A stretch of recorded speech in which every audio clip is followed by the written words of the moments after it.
Bonjour à tous. J'aimerais pouvoir commencer ce temps par un temps de prière où nous allons bénir notre Dieu, le remercier pour tout ce qu'il a fait pour nous. Seigneur, on te remercie ce matin parce que tu es présent. Merci mon Dieu parce que tu prends soin de nous.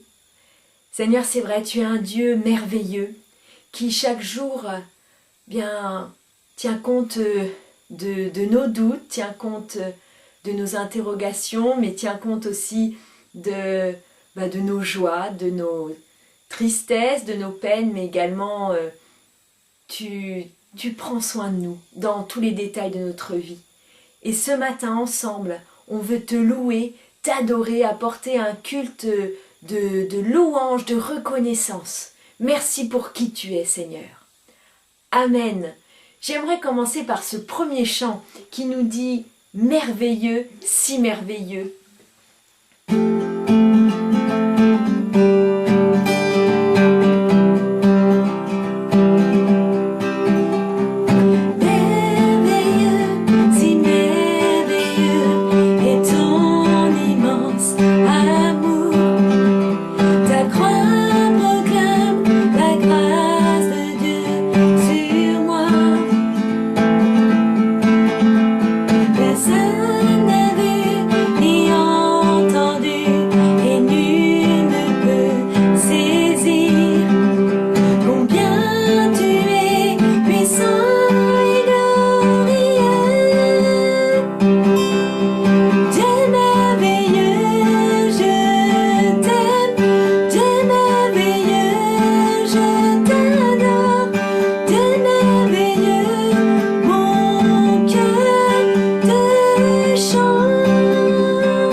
Le chant qui va suivre nous rappelle combien Dieu est puissant et grand.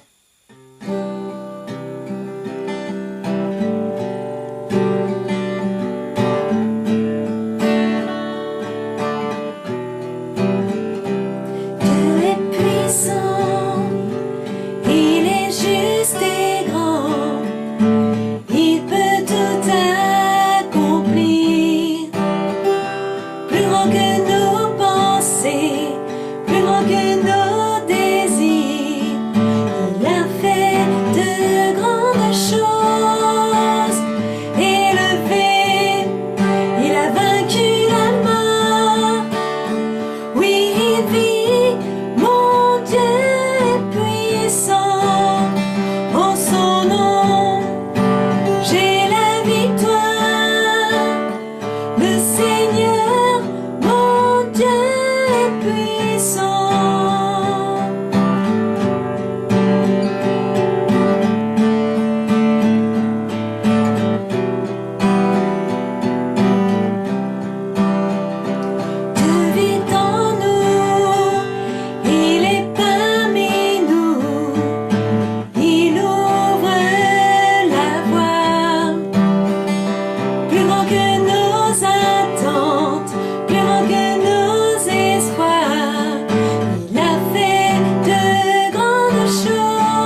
merci.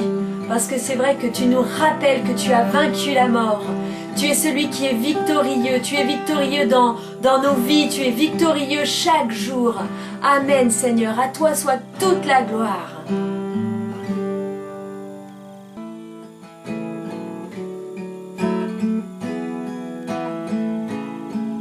De l'aube au coucher du soleil, tes splendeurs nous émerveillent, et notre cœur d'enfant répond en glorifiant ton nom,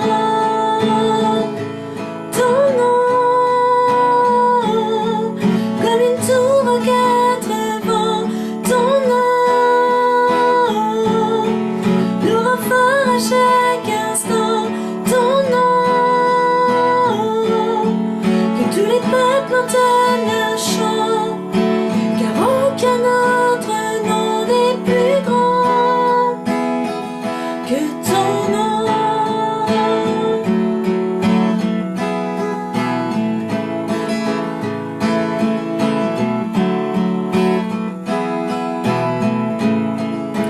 Jésus fortifie nos cœurs par ta grâce et ta grandeur, car c'est en toi que nous prions, bien glorifier ton nom,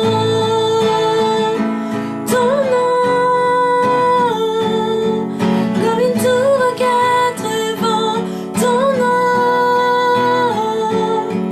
nous rend fort à chaque instant, ton nom, que tous les peuples entonnent un chant, car aucun autre nom n'est plus grand que ton nom, comme une tour aux quatre vents, ton nom nous rend fort à chaque instant, ton nom, que tous les peuples entonnent un chant, car aucun autre nom n'est plus grand que ton nom.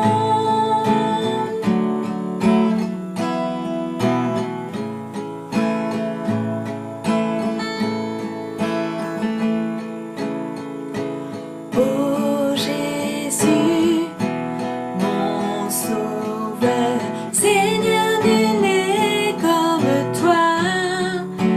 Jour après jour, je te louerai, car ton amour est merveilleux.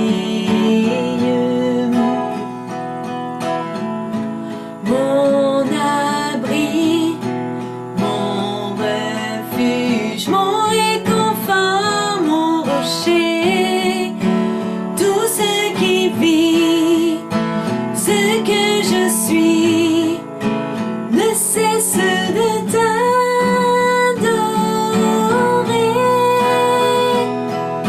Chante au Seigneur, crie de joie, terre entière. À Dieu la gloire, la puissance et l'honneur. Les monts s'inclinent et les flots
maintenant, je vous invite vraiment à adorer, à remercier Dieu parce que c'est vrai que sans lui, nous ne sommes rien.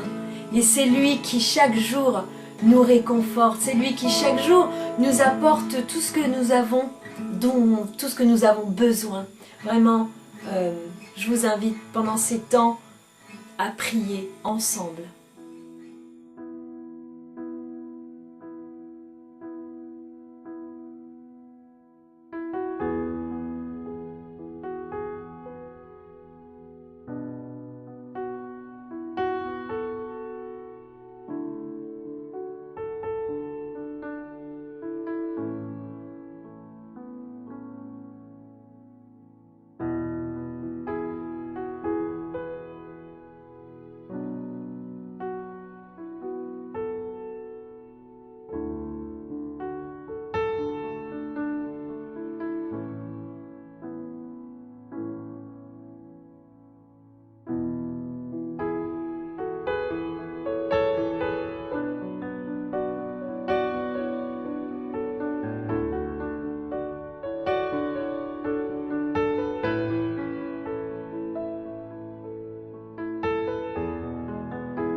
Le message qui nous sera apporté par François-Luc, j'aimerais qu'on puisse prendre ce chant et rester dans un temps vraiment de recueillement.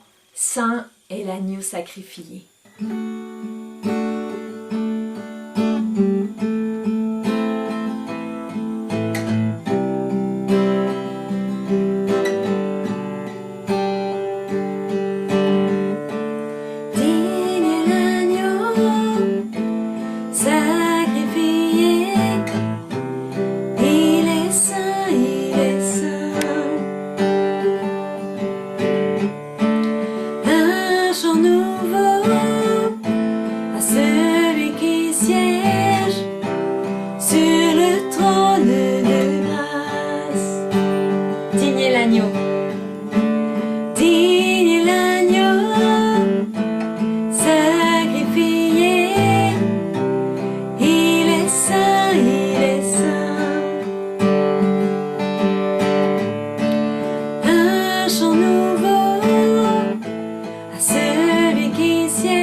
Louange, honneur et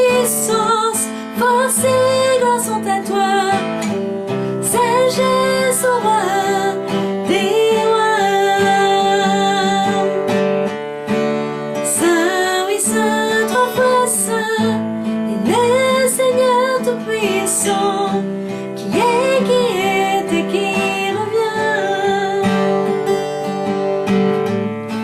Je chante avec la création, louange au roi des rois. Oui, tu es tout pour moi, et je veux t'adorer.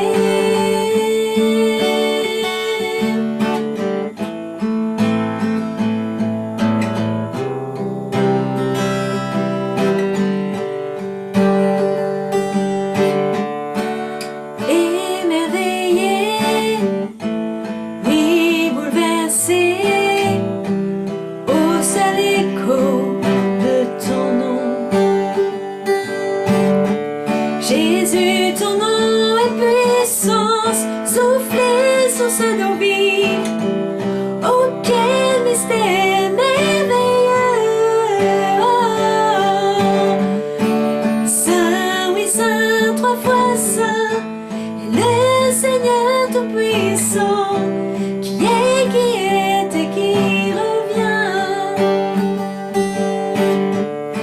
Je chante avec la création, louange au roi des rois. Oui, tu es tout pour moi, et je veux t'adorer.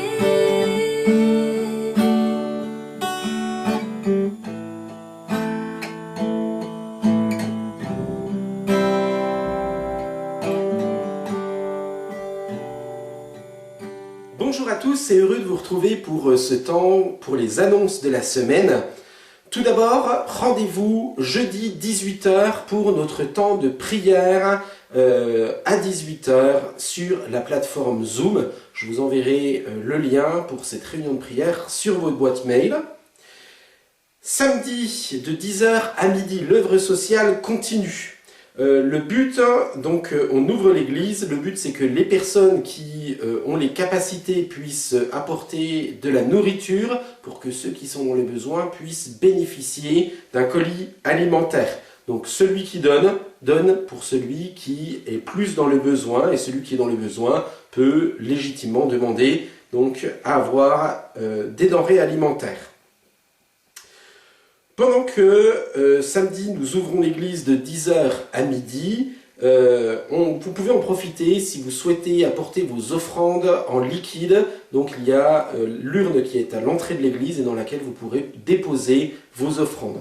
Un autre moyen pour déposer vos offrandes, c'est le petit i qui se met juste de ce côté-ci. Où vous cliquez dessus et puis vous avez un lien qui s'ouvre sur le côté, vous cliquez sur la petite icône avec le panier, avec la monnaie et vous allez directement sur le lien de Hello Asso. Hello Asso, c'est un site sécurisé sur lequel vous pouvez verser vos dîmes et vos offrandes pour l'assemblée. La semaine prochaine, le week-end prochain, nous avons un gros week-end. C'est le week-end de l'Ascension et la Fédération Baptiste a voulu marquer le coup. Je ne sais pas si vous vous souvenez, mais on avait prévu de faire une grande convention baptiste qui est tombée à l'eau suite au Covid-19, mais la Fédération Baptiste a quand même voulu marquer le coup. Vous allez avoir la chance d'avoir samedi de 17 h à 17 h 30 un concert fait par le groupe Héritage. Le groupe Héritage, pour ceux qui ne connaissent pas, ce sont des gens qui ont repris beaucoup de cantiques des ailes de la foi ou du livret À toi la gloire et qui les ont mis en version beaucoup plus moderne, adaptée à notre configuration d'église. Je vous encourage, donc vous allez recevoir le lien dans vos boîtes mail, donc samedi de 17 h à 17 h 30, donc un concert avec le groupe Héritage, spécialement pour nous qui faisons partie de la Fédération Baptiste. Autre moment fort, et je vous encourage vivement dimanche à être présent sur notre chaîne YouTube de 10h30 à 11 h avec un culte en commun avec toute la Fédération Baptiste. Donc, je vous enverrai le lien vers ce temps de culte, donc ça ne sera pas sur notre chaîne, mais ça sera sur la chaîne de la Fédération Baptiste. Le but, c'est vraiment que tous ensemble, nous puissions vivre ce temps de culte. Le culte sera diffusé de 10h30 à 11h30, donc je vous encourage à être présent à ce moment-là. Donc dès 10h30, soyez présents pour recevoir cette vidéo. Si vous êtes intéressé par toutes ces annonces Eh bien, si vous voulez recevoir de nos nouvelles régulièrement, si vous voulez vous greffer à nos activités d'église, eh bien, vous pouvez envoyer un mail à église-baptiste.amiens@orange.fr, donc église-baptiste.amiens@orange.fr, et puis vous nous dites que vous êtes intéressé, que vous aimeriez recevoir de nos nouvelles régulièrement. D'autre part, si vous êtes intéressé aussi à rejoindre notre église, donc n'hésitez pas soit à nous contacter sur le mail que je vous ai donné, ou bien si vous avez besoin de prière, besoin de discuter, je suis disponible sur mon portable au 06 63 34 64 28. Donc je serai heureux de pouvoir converser avec vous et de pouvoir vous encourager. Enfin, si vous aimez ce culte, si vous aimez cette chaîne, si vous aimez ce qui est fait par notre Église, n'hésitez pas à vous abonner à notre chaîne YouTube et puis n'hésitez pas à lâcher un petit pouce en dessous de cette vidéo. J'aimerais vous inviter à prier, donc je vais vous laisser entre les mains de François Luc, qui est un pasteur émérite de notre fédération. Je vais vous laisser entre ses mains et puis c'est lui qui va nous édifier autour d'un texte de la parole. J'aimerais avant tout que l'on puisse prier pour se préparer pour ce moment. Seigneur notre Dieu, on envisage avec sérieux ta parole parce que nous croyons que ta parole est importante pour que nous puissions baser notre foi dessus. Nous croyons que ta parole vient répondre à nos interrogations, qui se dresse devant nous, dans notre vie, et nous voulons vraiment recevoir ce que tu veux nous donner, ce que tu veux nous transmettre à l'écoute de ta parole. Nous croyons que ta parole et ta présence apportent quelque chose de différent. Seigneur, nous te remercions pour ces moments, et bénis ces moments, cette prédication, et qu'elle puisse encore marquer et imprégner notre cœur. Nous te bénissons pour ce que tu fais pour nous. Amen. Amen. Voilà, je vous laisse entre les mains de notre cher François Luc. Soyez bénis. Bonjour chers amis, chers frères et sœurs, pour moi c'est une joie de partager la parole avec vous ce matin. Nous sommes dans une période extrêmement compliquée, puisque en effet depuis quelques mois, nous avons un problème avec un ennemi qui est Covid-19. J'aimerais avec vous lire cette parole que je trouve dans le livre des psaumes, au psaume 46. Dieu est pour nous un refuge et un appui, un secours qui ne manque jamais dans la détresse.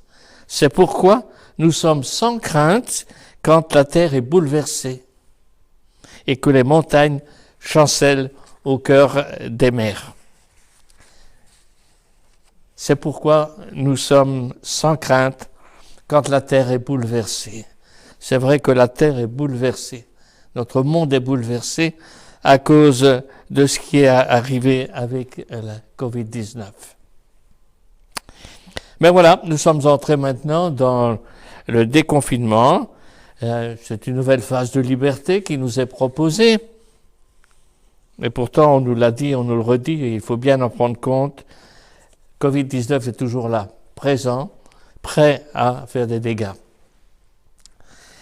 Edgar Morin nous a dit ceci, cette parole que j'ai retenue.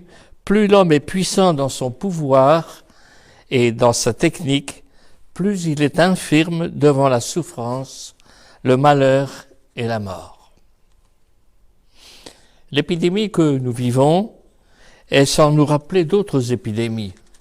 Et j'en ai retenu deux qui sont des épidémies qui ont marqué notre histoire, puisque il y a celle du XIVe siècle avec la peste noire, un virus, un bacille venu d'Asie, lui aussi, et qui s'est arrêté en Italie et qui a fait 25 millions de morts. Puis la deuxième, plus récente, l'épidémie de grippe dite espagnole, qui elle aussi a son origine en Asie, et qui a touché l'hiver 1918-1919, et qui a fait 60 millions de morts. 400 000 morts en France, c'est-à-dire une année de combat pendant la guerre 14-18. La Covid-19, eh bien, c'est vrai, est une situation inédite et difficile pour nous tous.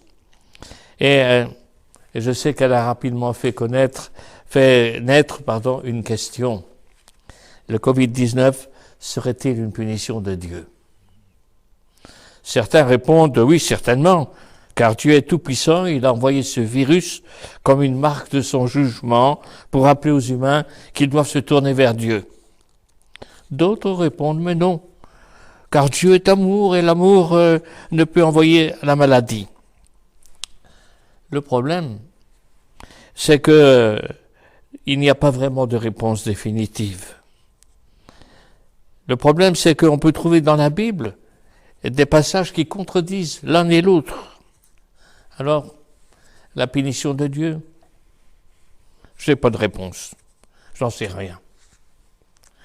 Nous ne savons pas tout de Dieu. Ce que je propose ce matin, c'est de circuler comme le virus, mais dans la parole de Dieu.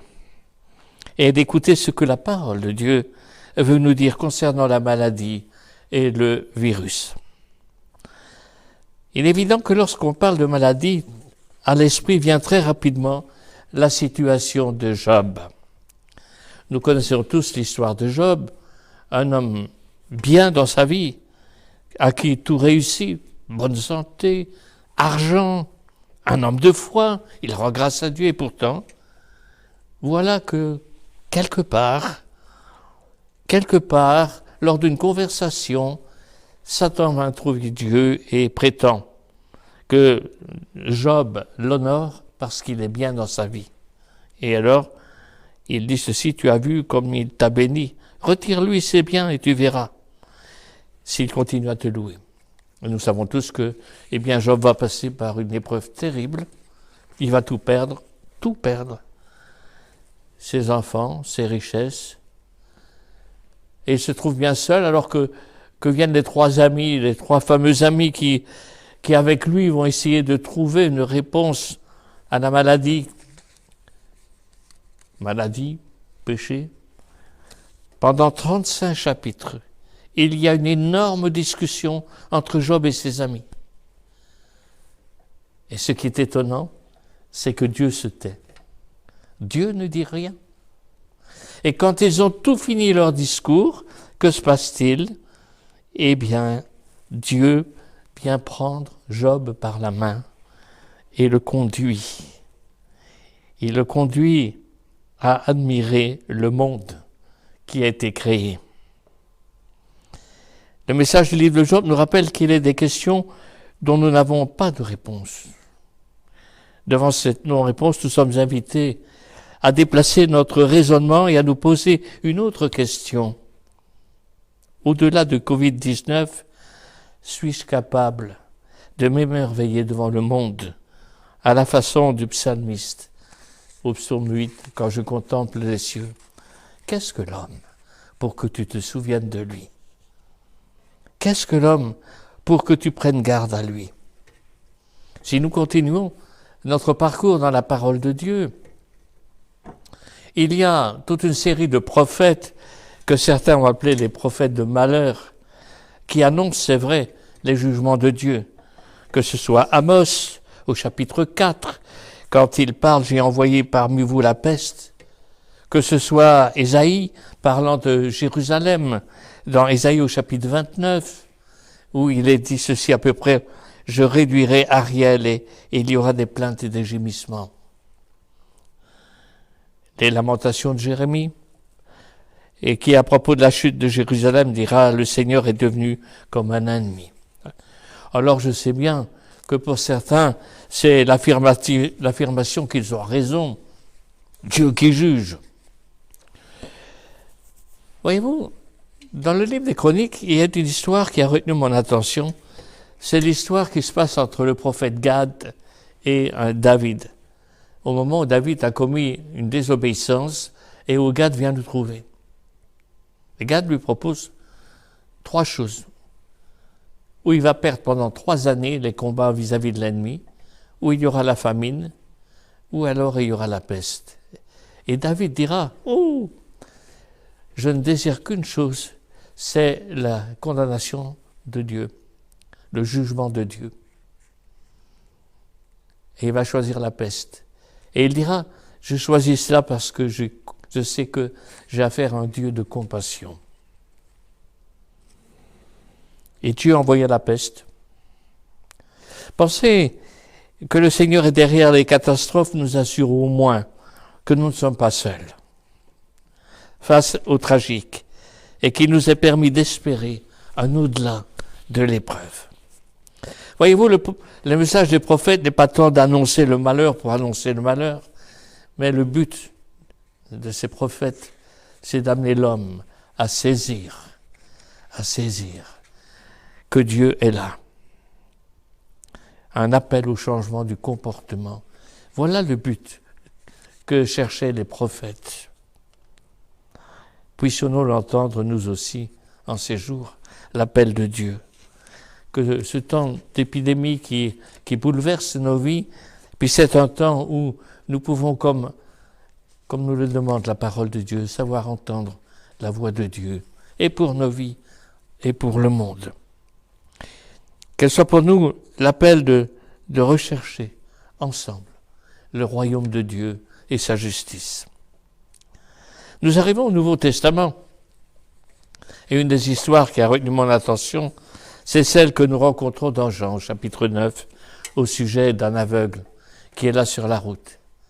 Et tout de suite, au chapitre 9, vous relisez les histoires, les disciples vont poser la question, mais qui a péché dans cette situation?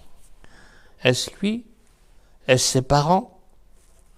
Et Jésus répondra, ce n'est pas que lui ou ses parents aient péché, mais c'est afin que les œuvres de Dieu soient manifestées en lui.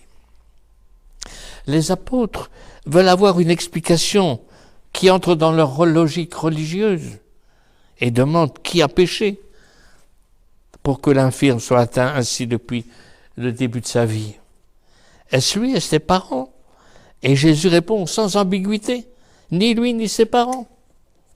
Mais c'est pour que les œuvres de Dieu soient manifestes. Les disciples interrogent, pourquoi est-il malade? Et Jésus répond, pour que les œuvres de Dieu se manifestent. Quand les disciples posent la question, pourquoi Jésus va répondre, pour quelle raison? Au pourquoi de l'interrogation, Jésus va répondre par le but. Pour quoi? En 2 mots. Cette réponse est une vraie actualité pour moi ce matin. Comme les disciples, nous avons envie de poser la question de l'origine du virus. Comment est-il venu jusqu'à nous?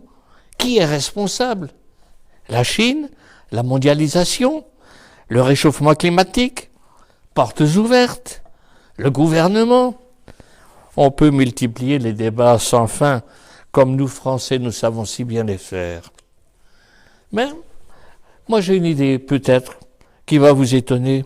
Je pense à cette maxime qui joue avec le feu finit par se brûler. Jouer avec l'infiniment petit pour se sentir fort est dangereux. Je vous invite à imaginer la suite. L'Évangile nous invite à poser une autre question. Comment faire en sorte que les œuvres de Dieu se manifestent à travers cette épidémie? Quelle solidarité allons-nous développer? Quel témoignage allons-nous porter? De quelle espérance allons-nous témoigner? Comment allons-nous partager le sort et le combat de nos contemporains? Si je continue dans le Nouveau Testament, j'en arrive bien sûr à parler de Paul, et je vous invite à relire dans la 2e épître de Corinthiens au chapitre 12, cette discussion qu'il aura avec les Corinthiens, où Paul se trouve en prise avec ce que je dirais, entre guillemets, les hyper spirituels, qui reprochent à Paul de ne pas avoir de la prestance, de ne pas savoir parler avec autorité, de ne pas faire des miracles. Paul va leur rappeler dans ce chapitre qu'il a fait des expériences, une expérience extraordinaire, qu'il raconte comment il était lui-même enlevé dans une extase, une grande extase. Et pourtant, dans ce même chapitre 12, il va leur parler d'une prière non exaucée. Souvenez-vous, dans ce passage, l'apôtre Paul raconte comment à 3 fois, il demande la guérison justement de son corps. Et il n'a que comme réponse cette parole, « Ma grâce te suffit ». Cette parole a dû lui paraître bien amère. Quand vous entendez cette voix qui vous dit « Ma grâce te suffit », alors que vous êtes dans la souffrance. Mais malgré l'absence de l'exaucement tel qu'il l'attendait, Paul a su tirer une leçon. C'est pourquoi dans ce chapitre, il dira aux Corinthiens, « Je ne me glorifie pas de mes faiblesses, afin que la puissance de Christ repose sur moi. » C'est au verset 9. Cet épisode nous parle de la présence de Dieu malgré nos infirmités, malgré nos maladies, malgré ce qui nous fait mal. Même jusque dans nos prières non exaucées, Dieu est là. Dieu est à mes côtés dans mes guérisons et dans mes maladies.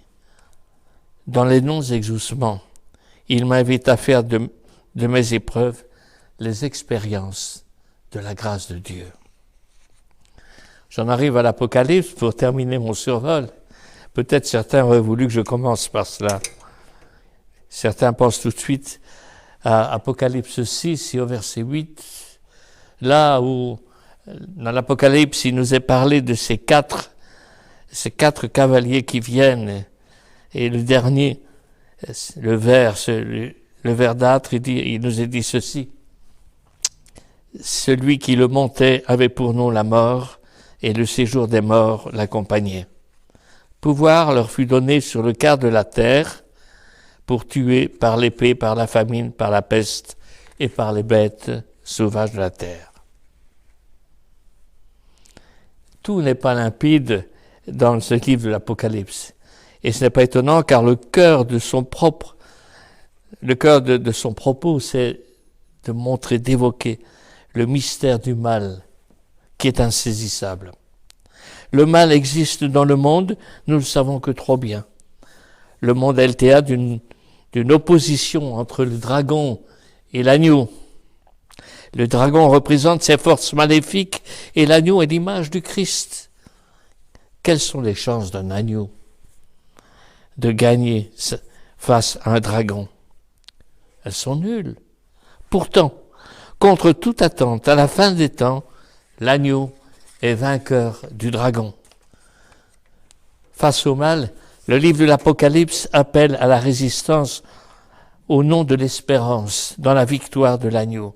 Il appelle à ne pas se laisser séduire par ce qui brille, qui est fort, mais à discerner le chemin de la fidélité de celui qui veut suivre l'agneau.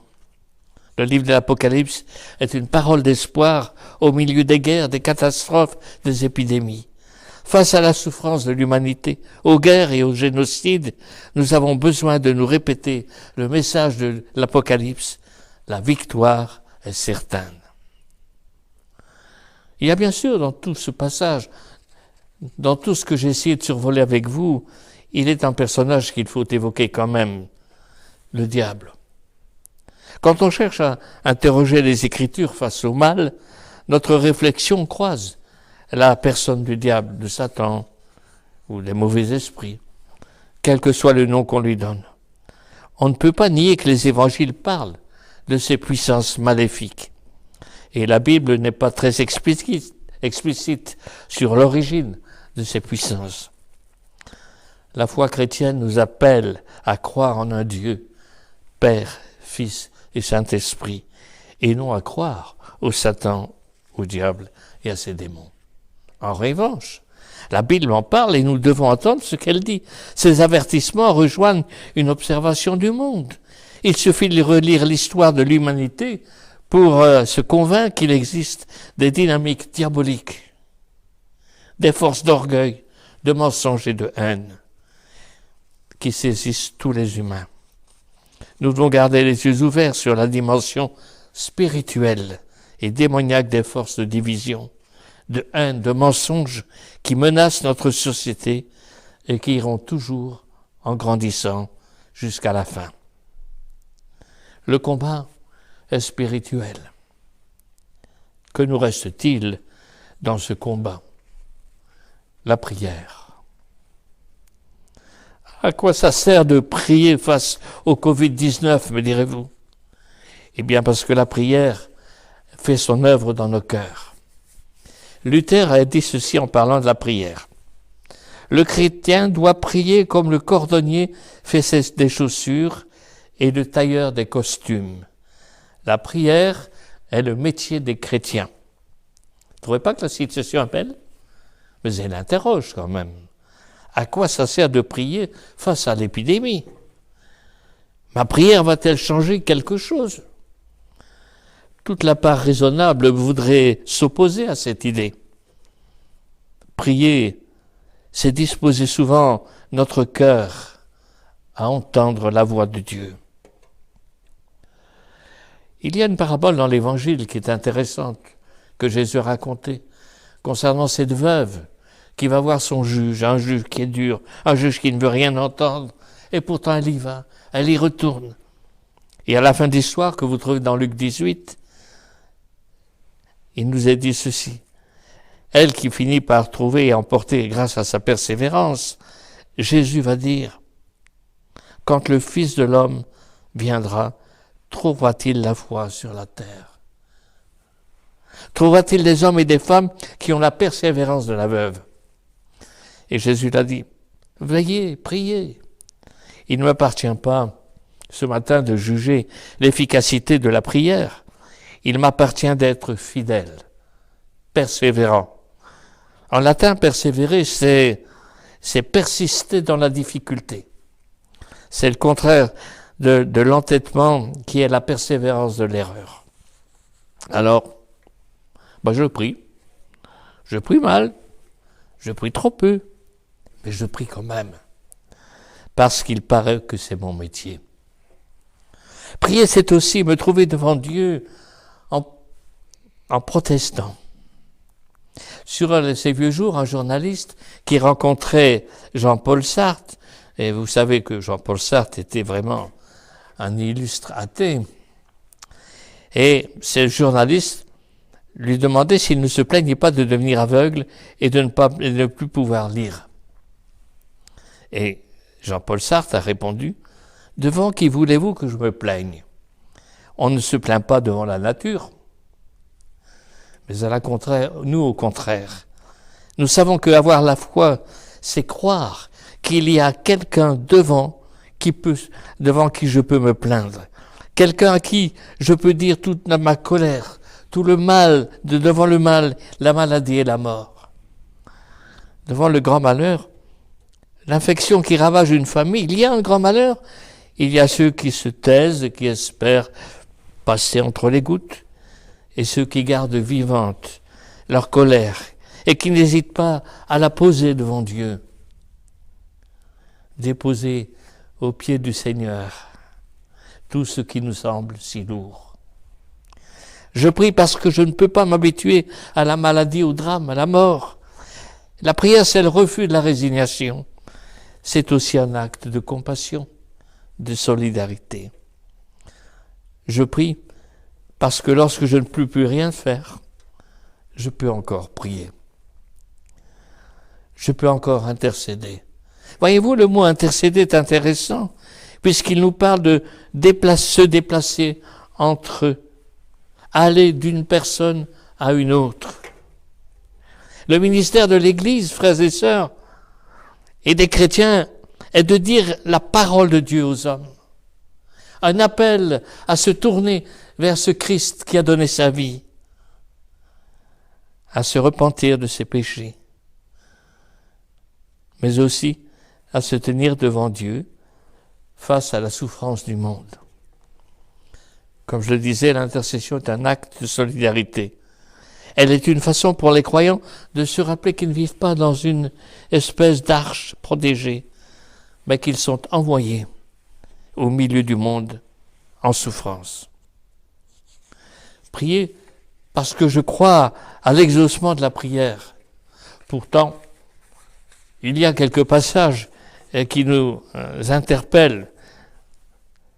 Dans Luc au chapitre 12, et Jésus dit à ses disciples, « Si vous aviez la foi comme une graine de moutarde, vous diriez à ce mûrier, déracine-toi et plante-toi dans la mer. » Ou alors dans Marc, au chapitre 11, Jésus dit, « Tout ce que vous demanderez en priant, croyez que vous l'avez reçu. » Jean dit à peu près la même chose. « Tout ce que vous demanderez en mon nom, je le ferai pour que le Père soit glorifié. » Et pourtant, il nous faut bien parler de l'expérience d'une prière juste face au mal, à la maladie, à l'injustice, à la violence humaine, les femmes battues, les enfants maltraités. Et cette prière pourtant n'a pas été exaucée. Le non-exaucement est une expérience que nous connaissons tous. Alors, permettez-moi de nous rappeler 3 petits principes, 3 idées, 3 choses. D'abord, le temps de Dieu n'est pas celui de mes impatiences. Lorsque je relis Hébreux 11, on parle de ceux qui ont eu la foi, tout cela à la foi duquel il a été rendu témoignage et qui n'ont pas obtenu ce qui leur était promis. Et de citer Abraham. Abraham qui est parti de son pays et a reçu cette promesse: je te donnerai une terre, une descendance. Il n'a eu qu'un fils. Et la seule terre qu'il a possédée est une grotte dans laquelle il a enterré son épouse. Qui aujourd'hui dirait que cette promesse n'a pas été exaucée? Alors c'est vrai que parfois il m'arrive de poser les questions, et si ma prière n'est pas exaucée comme je le veux, comment vais-je le vivre? Eh bien, je crois qu'il nous faut aimer ce qui arrive. Réponse ou non-réponse, parce que je sais que tout concourt au bien de ceux qui aiment Dieu. Et puis la troisième chose, la foi est une marche active. La foi n'est pas quelque chose de stationnaire. Quand je lis le verset qui dit que si j'avais la foi comme un grain de moutarde, ma prière permettrait de déplacer les arbres, eh bien, frères et sœurs, je suis bien obligé de reconnaître que je n'ai pas la foi comme il le faudrait. En pensant ça, j'ai eu une image, mais comme toutes les images, elle n'est peut-être pas parfaite, mais je crois que la foi, c'est une clé. Et cette clé, nous pouvons la mettre dans la serrure d'une porte, qui est la grâce. Et avec cette clé, nous pouvons ouvrir la porte et recevoir la grâce. Eh bien, parfois, cette clé, je l'égare. Moi, je suis las pour égarer mes clés. Il n'y a pas très longtemps, j'ai réussi à perdre mon trousseau de clés dans la maison. Je n'ai jamais retrouvé mes clés. Alors, à la fois, parfois, c'est cette clé qui tombe et il faut la rechercher, la retrouver pour qu'elle permette d'aller dans la porte et ouvrir la porte.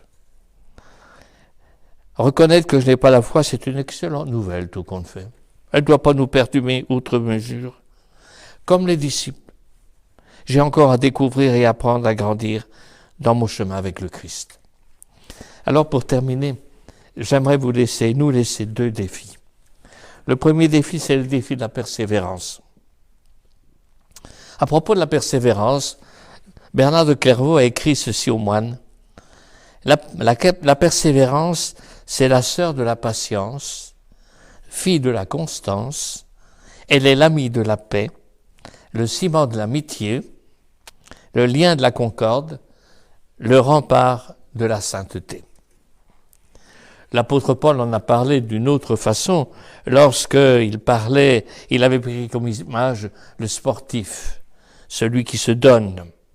Et le sportif de haut niveau doit s'imposer un entraînement rigoureux pour rester compétitif. Et le chrétien doit déployer lui aussi la même rigueur pour progresser dans la foi.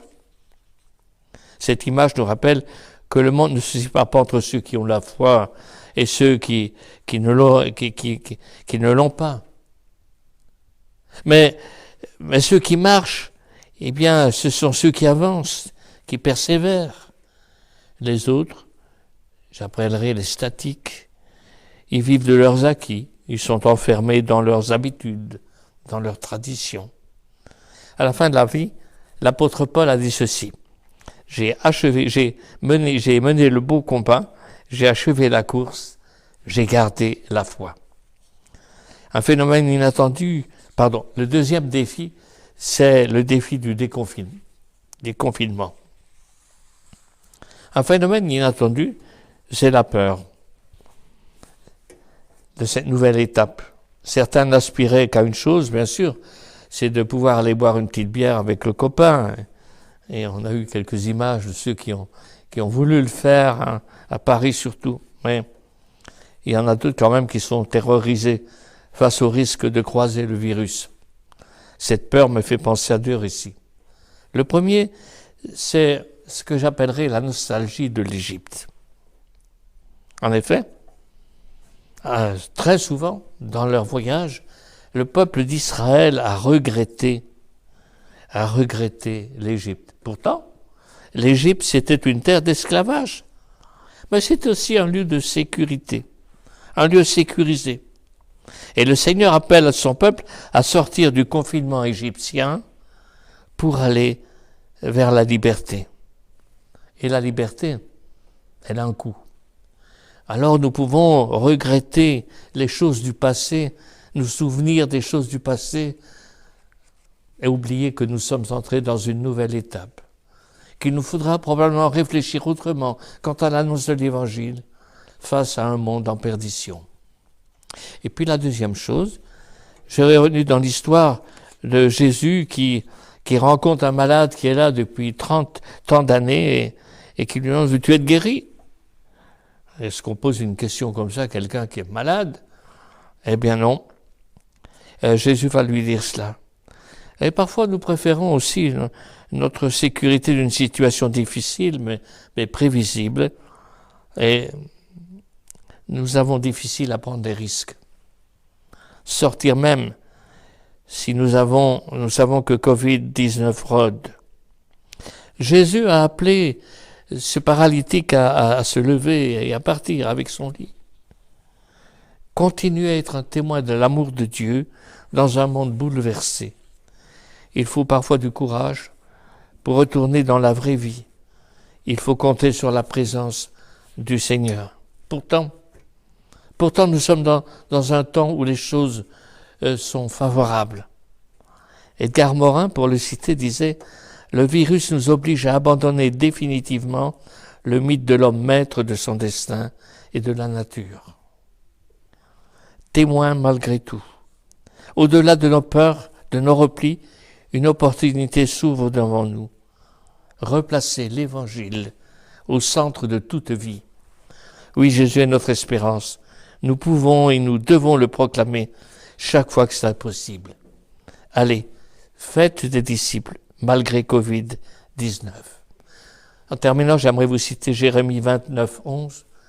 Cette parole que j'ai reçue en préparant ce que j'ai partagé avec vous. En effet, dit le Seigneur, en effet, je connais les projets que j'ai faits pour vous, déclare l'Éternel, projets de paix et non de malheur, afin de vous donner un avenir et de l'espérance.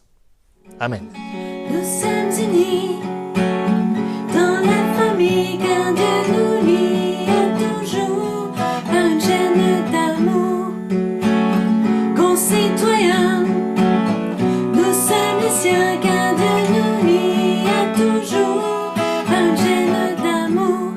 Et chacun des maillons dans l'épreuve d'un bon, lié à toujours un gène d'amour. Oui, chacun des maillons dans l'épreuve d'un bon, lié à toujours un gène d'amour. Nous sommes unis dans la famille, car Dieu nous lie à toujours un gène d'amour. Concitoyens, nous sommes les siens, car Dieu nous lie à toujours un gène d'amour. Et chacun des maillons dans l'épreuve d'un bon, lié à toujours un gène d'amour. Oui, chacun des maillons dans l'épreuve d'un bon, lié à toujours un gène d'amour. Bonne semaine et bon dimanche à tous.